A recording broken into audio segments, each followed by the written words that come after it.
The sensors screamed first. Movement in the kill zone. Jack grabbed his rifle, expecting raiders or scavengers. Instead, he found a half-dead alien cub crawling through the dust, clutching an empty ration pack with trembling claws. That single act of mercy, feeding it, would change the fate of two worlds. The desert on Iridia 9 didn't whisper. It groaned. Every gust of wind dragged red dust across Jack Monroe's outpost, like a dying breath from a world long past saving. The twin suns had already scorched the horizon into copper glass, and the air shimmered like a fever dream. Jack crouched under a half-functional solar panel, tightening a bolt that didn't need tightening, just something to do between silences. His reflection in the metal looked older than he felt, unshaven, burnt, and bored out of his mind. Paradise, he muttered. Population, one idiot and a pile of sand. Then the alarm pinged. Once. Then again. He froze. The perimeter sensors hadn't triggered in months. Nothing alive wandered this far. Too hot, too empty, too unforgiving. Jack grabbed his pulse rifle and flicked the safety off. Through the dust, a small shape stumbled toward the base. A tiny figure, crawling more than walking. He zoomed the camera feed. Great, he said dryly. Either I'm hallucinating or space just invented kittens. The creature collapsed near the airlock. Blue-furred, stripes across its back, ribs showing through the skin. Not human. Not from any database he knew. But the worst part wasn't its appearance. It was the sound. A soft, broken whimper. Jack hesitated, finger resting on the trigger. Could be bait. Raiders used everything from drones to decoys, but this thing was too small, too fragile. It lifted its head and blinked up at the camera with glassy feline eyes. That look cut straight through his caution. Damn it, he muttered, slinging the rifle. He keyed the lock and cracked the door open, just enough to drag the creature inside. It was weightless, shivering. Jack laid it on the floor near the generator's warmth. The smell was faintly metallic, mixed with dust and, fear. Hey, easy, he said, crouching beside it. You're safe here. Probably the alien's chest rose weakly. It opened its eyes again, lips trembling, trying to form a word. The translator on Jack's wrist flickered, catching half a phrase through static. Hungry. He blinked, then laughed once, quietly. You and me both, kid. He tore open a ration pack and held it out. The cub sniffed, then ate, slow, polite, like it was scared to take too much. Jack leaned back, watching. For the first time in years, the silence inside the outpost didn't feel empty. It felt alive.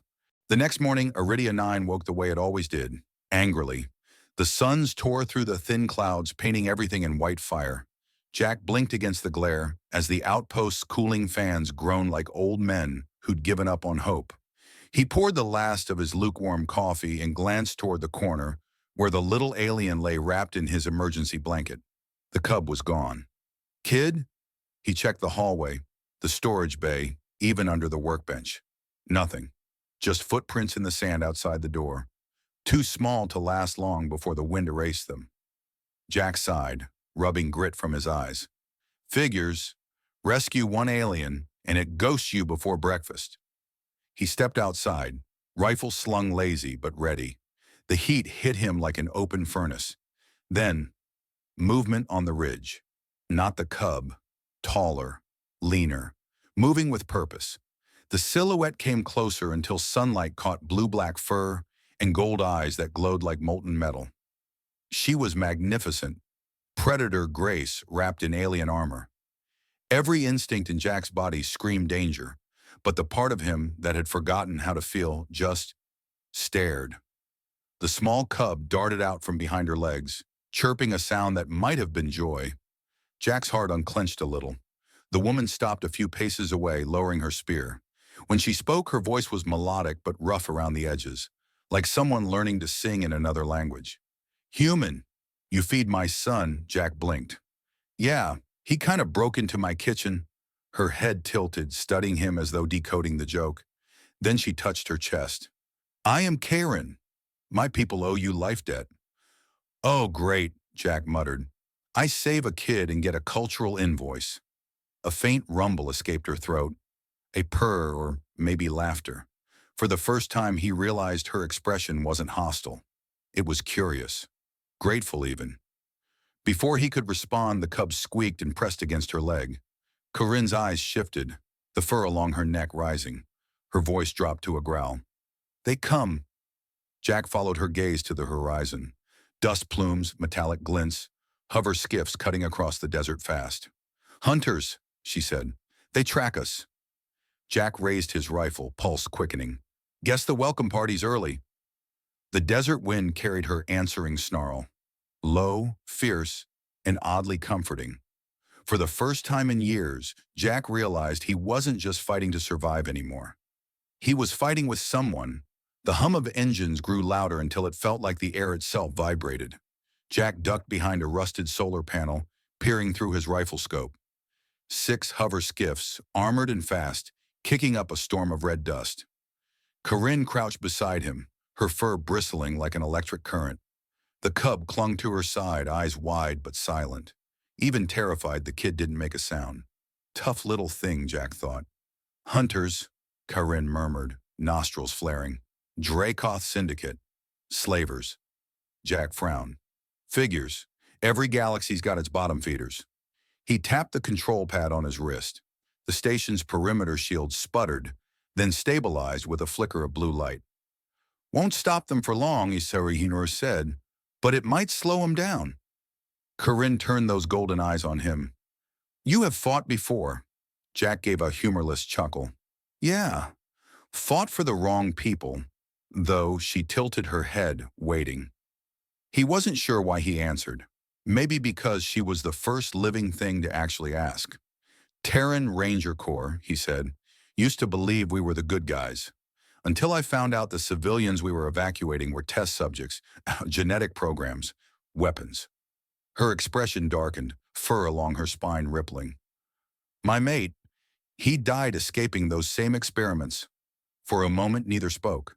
2 soldiers from different wars, both carrying ghosts. The cub tugged at Jack's sleeve, small voice trembling. "They find us again." Always, Jack smiled softly and tousled the kid's ear.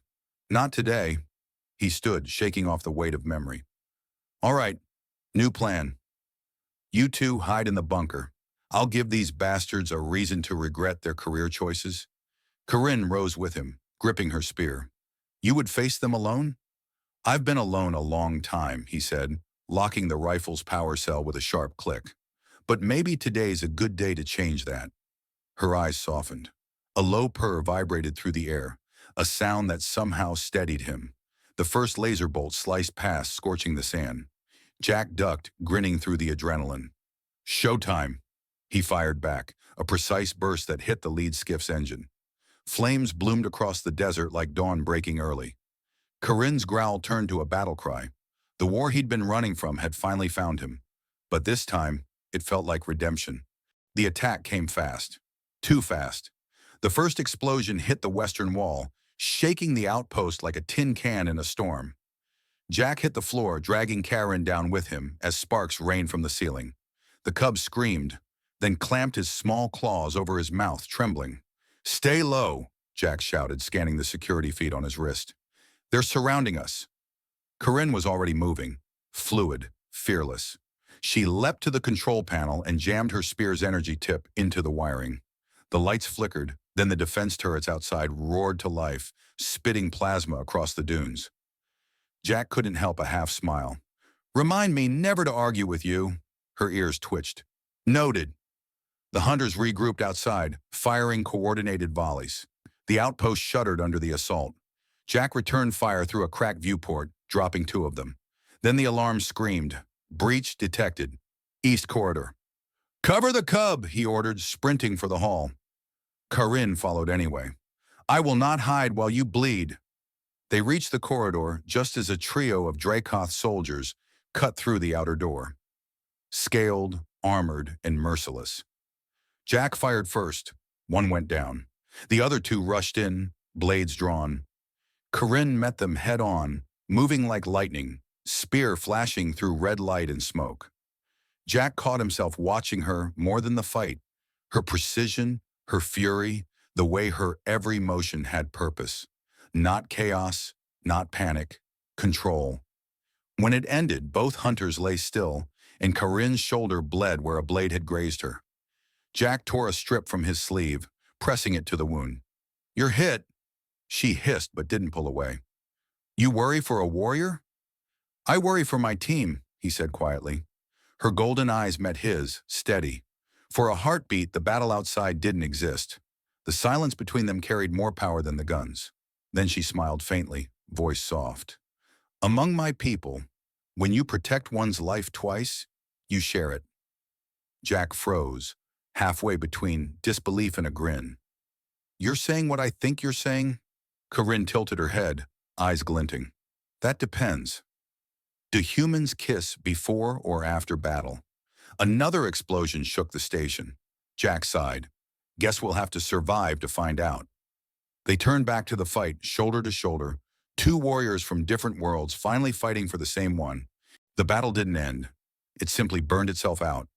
The air inside the outpost hung thick with smoke, the walls scorched and trembling from the last explosion. Jack's ears rang. His rifle was empty. Beside him, Corinne crouched low, panting, blood and dust streaking through her fur. Outside, the desert had gone eerily quiet. The remaining hunters were retreating, fast. Jack leaned against a wall, chest heaving. "Think that's it?" Corinne listened, her ears twitching toward the horizon. "For now." The cub crept from the storage alcove, eyes wide, paws trembling. He stumbled toward them, tears threatening but never falling. "You win." Jack gave a crooked grin. "We lived." "That's close enough." He slumped to the floor, wincing as pain radiated from a burn across his shoulder. Corinne reached for him, her touch gentle this time. "You bleed again." "Yeah," he muttered, forcing a smile. "It's becoming a bad habit." She leaned closer, her voice softer now. "You could have fled, but you stayed." "Wasn't about orders," Jack said quietly.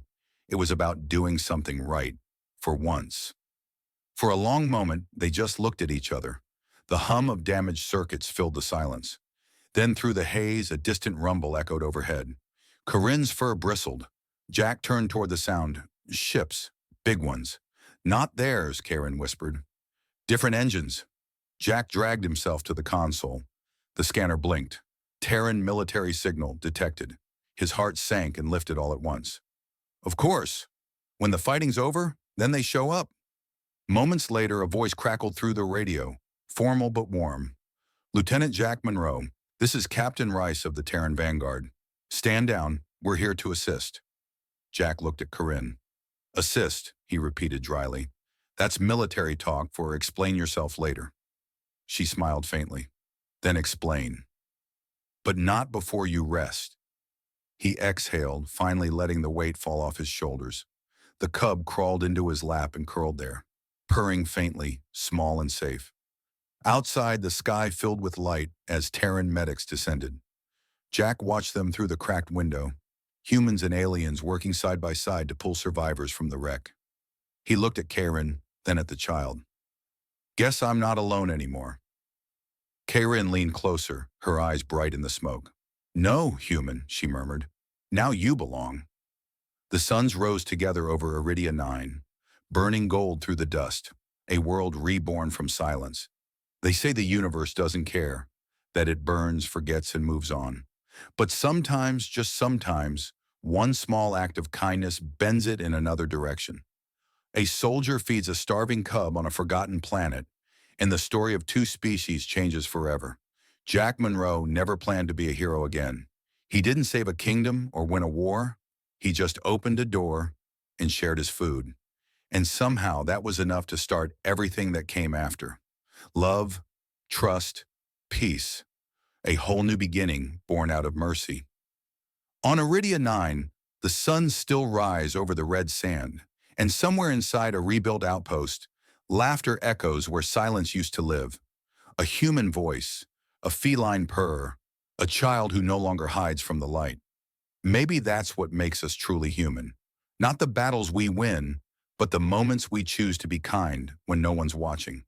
Because in the vast, cold universe, compassion isn't weakness. It's the one force that can rewrite the stars. And it all began When one man fed a starving alien cub,